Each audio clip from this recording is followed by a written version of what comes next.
First-person story. Saturday, 21 June 1941, produced a perfect summer's morning. Many Berliners took the train out to Potsdam to spend the day in the park of Sanssouci. Others went swimming from the beaches of the Wannsee or the Nikolausee. In cafes, the rich repertoire of jokes about Rudolf Hess's flight to Britain had given way to stories about an imminent invasion of the Soviet Union. Others, dismayed at the idea of a much wider war, rested their hopes upon the idea that Stalin would cede the Ukraine to Germany at the last moment. In the Soviet embassy on the Unter den Linden, officials were at their posts. An urgent signal from Moscow demanded an important clarification of the huge military preparations along the frontiers from the Baltic to the Black Sea. Valentin Bereshkov, the first secretary and chief interpreter, rang the German Foreign Office on the Wilhelmstrasse to arrange a meeting. He was told that Reichsminister Joachim von Ribbentrop was out of town, and that Staatssekretär Freiherr von Weizsäcker could not be reached by telephone. As the morning passed, more and more urgent messages arrived from Moscow demanding news. There was an atmosphere of repressed hysteria in the Kremlin as the evidence of German intentions mounted, adding to more than 80 warnings received over the previous 8 months.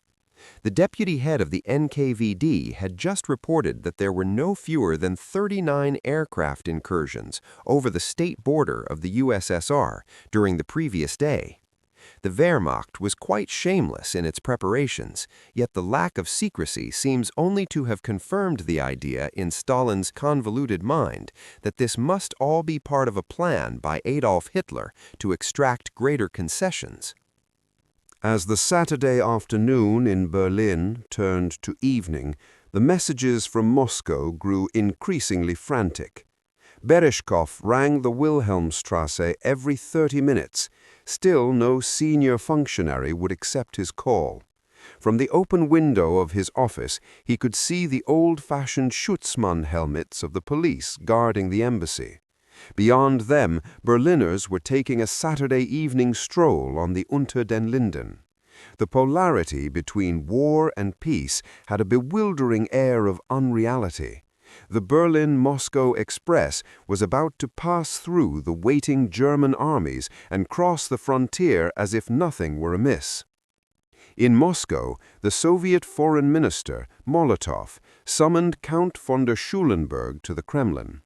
The German ambassador, after overseeing the destruction of the embassy's secret papers, set off for the meeting called for 9:30.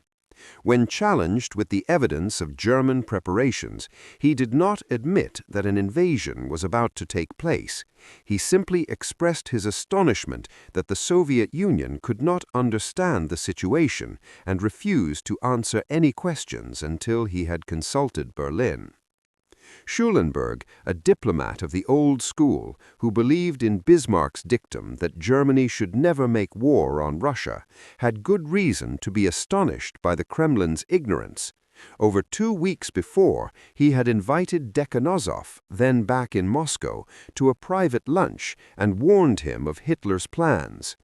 That night, after long discussions in his study with senior commanders of the Red Army, Stalin agreed to the dispatch in code of a signal to all military district headquarters in the West. In the course of 22-23 June 1941, sudden attacks by the Germans on the fronts of Leningrad, Baltic Special, Western Special, Kiev Special, and Odessa military districts are possible. The task of our forces is not to yield to any provocations likely to prompt major complications. At the same time, troops are to be at full combat readiness to meet a possible surprise blow by the Germans and their allies. The Navy and some senior officers in the Red Army had quietly ignored Stalin's orders against mobilization, but for many units, the warning order, which did not go out until after midnight, arrived too late.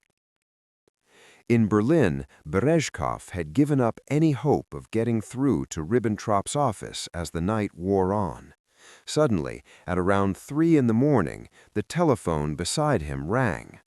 Herr Reichsminister von Ribbentrop, announced an unfamiliar voice, wishes to see representatives of the Soviet government at the Foreign Office in the Wilhelmstrasse. Berezhtrov explained that it would take time to wake the ambassador and order a car. The Reichsminister's motor car is already waiting outside your embassy. The minister wishes to see Soviet representatives immediately. Outside the embassy, Ribbentrop, while waiting for them to arrive, paced up and down his room like a caged animal. There was little sign of this statesmanlike expression which he reserved for great occasions. "The Führer is absolutely right to attack Russia now," he kept repeating, as if trying to convince himself. "The Russians would certainly themselves attack us if we did not do so." His subordinates were convinced that he could not face the prospect of destroying what he saw as his most important achievement, the Molotov-Ribbentrop Pact. He may also have started to suspect that Hitler's reckless gamble could turn into the greatest disaster in history. The two Soviet representatives were shown into the Reichsminister's huge office. An expanse of patterned parquet floor led to the desk at the far end. Bronze statuettes on stands lined the walls. As they came close, Berezhkov was struck by Ribbentrop's appearance. His face was scarlet and bloated. His eyes were glassy and inflamed. He wondered if he had been drinking. Ribbentrop, after the most perfunctory of handshakes, led them to a table to one side where they sat down. Dekanazov started to read a statement requesting reassurances from the German government, but Ribbentrop broke in to say that they had been invited to attend a meeting for very different reasons. He stumbled through what amounted to a declaration of war, although the word was never mentioned. The Soviet government's hostile attitude to Germany and the serious threat represented by Russian troop concentrations on Germany's eastern frontier have compelled the Reich to take military countermeasures. Ribbentrop repeated himself in different ways and accused the Soviet Union of various acts, including the military violation of German territory. It suddenly became clear to Berezhkov that the Wehrmacht must have already started its invasion. The Reichsminister stood up abruptly. In the Russian capital, the anti-aircraft defenses had been alerted, but the bulk of the population still had no idea of what was happening. Members of the nomenklatura, ordered into their offices, felt paralyzed from a lack of guidance. Stalin had not spoken. No dividing line between provocation and full-scale war had been defined, and nobody knew what was happening at the front. Communications had collapsed under the onslaught. The hopes of even the most fanatic Kremlin optimist were crumbling. Confirmation was received at 3:15 a.m. from the commander of the Black Sea Fleet of a German bombing raid on the naval base of Sevastopol. Soviet naval officers could not help thinking of the surprise Japanese attack against Port Arthur in 1904. Georgy Malenkov, one of Stalin's closest associates, refused to believe the word of Admiral Nikolai Kuznetsov, so he telephoned again himself in private to check that it was not a trick by senior officers to force the leader's hand. At 5:30, 2 hours after the assault began on the western frontiers, Schulenburg had delivered Nazi Germany's declaration of war to Molotov. According to one person present, the old ambassador had spoken with angry tears in his eyes, adding that personally he thought Hitler's decision was madness. Molotov had then hurried to Stalin's office, where the Politburo was assembled. Stalin, on hearing the news, apparently sank into his chair and said nothing. His obsession of miscalculations offered much material for bitter reflection. The leader most famed for his ruthless trickery had fallen into a trap which was largely of his own making. The news from the front was so catastrophic over the next few days that Stalin, whose bullying nature contained a strong streak of cowardice, summoned Beria and Molotov for a secret discussion. Should they make peace with Hitler? whatever the price and humiliation, just like the Brest-Litovsk deal in 1918. They could give up most of the Ukraine, Belarusia, and the Baltic states. The Bulgarian ambassador, Ivan Stamenov, was later summoned to the Kremlin. Molotov asked him if he would act as intermediary, but to their astonishment, he refused. Even if you retreat to the Urals, you'll still win in the end. The vast majority of the population in the hinterland of the Soviet Union knew nothing of the disaster which had befallen their country. As befitted a day of rest, the center of Moscow was empty. Admiral Kuznetsov, the chief of naval staff, reflected on the peaceful scene in his car on the way to the Kremlin. The population of the capital still did not know that a fire was blazing on the frontiers.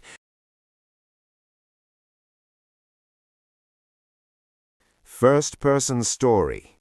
Nothing is impossible for the German soldier. During that night of 21 June, the diplomats in Berlin and Moscow could only guess at what was happening along the frontier that separated them. Never had foreign ministries been so redundant. Some 3,050,000 German troops, with other pro-Axis armies bringing the total to 4 million men, awaited the invasion of the Soviet Union from Finland to the Black Sea. The world will hold its breath, Hitler had declared at a planning session several months before. The ultimate objective was to establish a defense line against Asiatic Russia from a line running from the Volga River to Archangel. The last industrial area left to Russia in the Urals could then be destroyed by the Luftwaffe. It was the shortest night of the year. Wireless silence was maintained for the many hundreds of thousands of troops hidden in the birch and fir forests of East Prussia and occupied Poland. Artillery regiments which had arrived in the eastern frontier regions weeks before, ostensibly to prepare for maneuvers, were well prepared. In East Prussia, the gun teams, wearing old clothes borrowed from local civilians, had brought forward reserves of shells on farm carts and camouflaged them next to pre-selected fire positions. Most soldiers believed the stories that this exercise was all part of a huge diversion to cover preparations for the invasion of Britain. At nightfall, when orders were issued, the German army was left in no doubt. The guns were stripped of their camouflage or hauled out from hiding places in barns. They were then hitched to teams of horses, to half-tracks or to artillery tractors with masked headlights and towed out to their fire positions. Forward observation officers went ahead with the infantry to within a few hundred yards of the frontier posts occupied by the Soviet border guards. Some officers in second-wave divisions toasted the coming operation with vintage champagne and cognac brought from occupied France. A few glanced again through the memoirs of General de Caulaincourt, to whom Napoleon had said on the eve of his invasion in 18... First-person story. Many officers had mixed sensations. Our optimism was tremendous after the rather easy victories in Poland, in France, and in the Balkans, recounted the commander of the 1st Panzer Company to reach the Volga at Stalingrad 14 months later. But as one of those who had just read Caulaincourt, he had bad feelings about the enormous space of Russia. It also seemed rather late in the year to start such an ambitious campaign. Operation Barbarossa had been planned to begin on 15 May.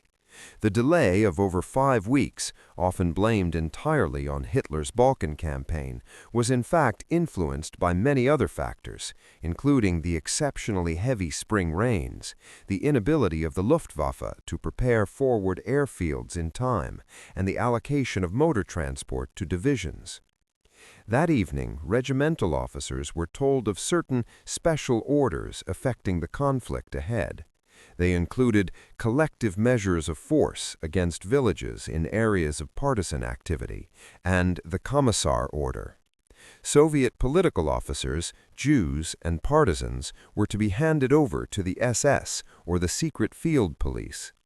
Most staff officers, and certainly all intelligence officers, were told of Field Marshal von Brauchitz's order of 28 April, laying down ground rules for relations between army commanders and the SS Sonderkommando and security police operating in their rear areas.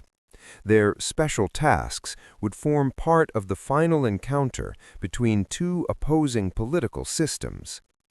Finally, a jurisdiction order deprived Russian civilians of any right of appeal and effectively exonerated soldiers from crimes committed against them, whether murder, rape, or looting. The order signed by Field Marshal Keitel on 13 May justified this on the grounds that the downfall of 1918, the German people's period of suffering which followed, and the struggle against National Socialism, with the many first-person story. The degree of ignorance acclaimed after the war by many officers, especially those on the staff, is rather hard to believe in the light of all the evidence that has now emerged from their own files. 6th Army Headquarters, for example, cooperated with SS Sonderkommando 4A, which followed in its tracks almost all the way from the western frontier of the Ukraine to Stalingrad. Not only were staff officers well aware of its activities, they even provided troops to assist in the roundup of Jews in Kiev and transport them to the ravine of Babi Yar. What is particularly hard to assess in retrospect is the degree of initial ignorance at regimental level about the true program, in which perhaps the cruelest weapon of all was to be starvation. Few officers saw the directive of 23 May, which called for the German armies in the East to expropriate whatever they needed, and also to send at least 7 million tons of grain a year back to Germany.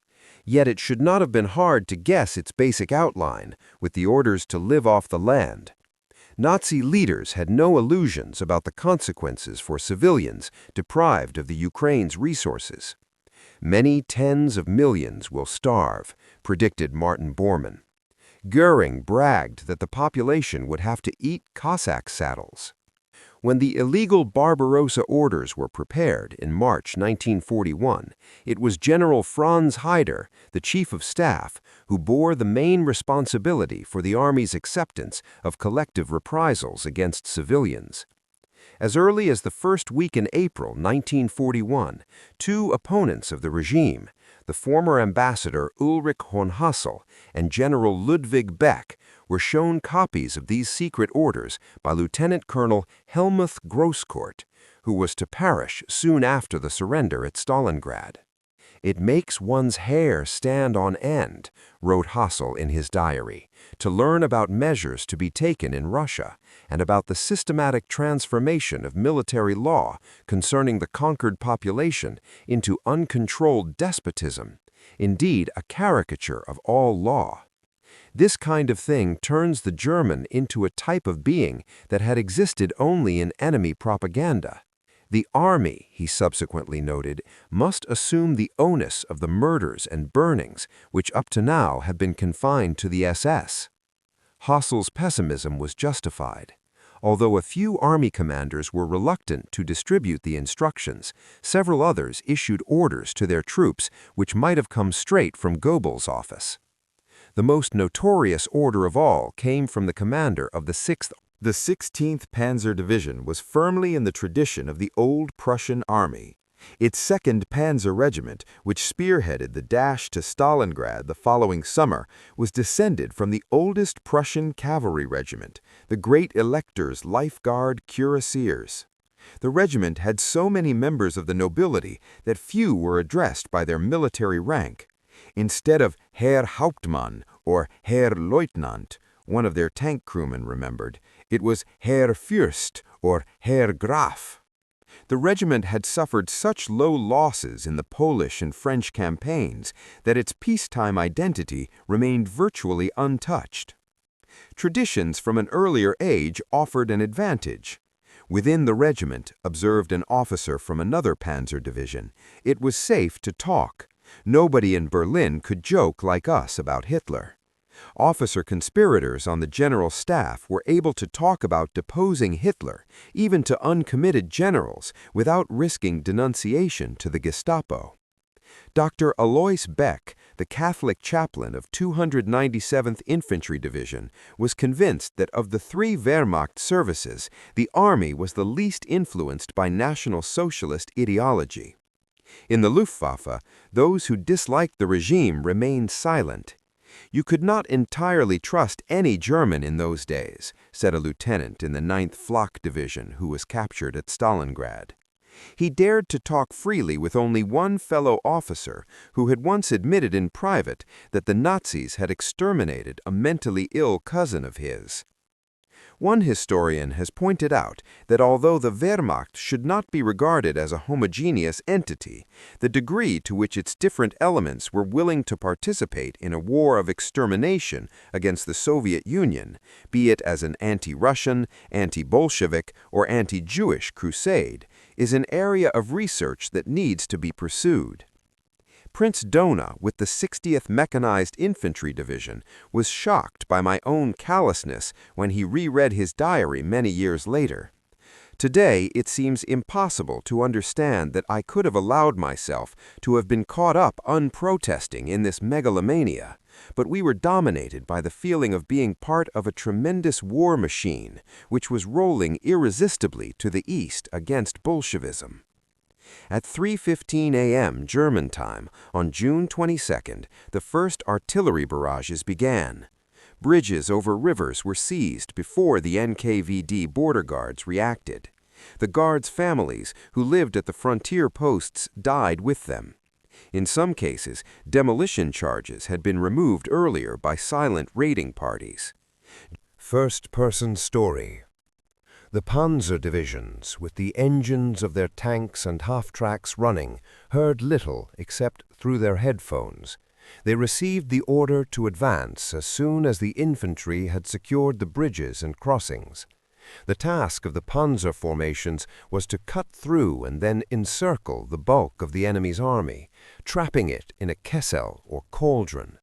This is how the Wehrmacht planned to destroy the Red Army's fighting strength, then advance virtually unopposed on its three major objectives: Leningrad, Moscow, and the Ukraine. Army Group North, under Field Marshal Ritter von Lieb, was primarily responsible for the advance from East Prussia into the Baltic states to secure the ports, and then on to Leningrad. Army Group Center, under Field Marshal Fedor von Bock, was to follow Napoleon's route to Moscow once it had encircled the main concentrations of the Red Army in its path.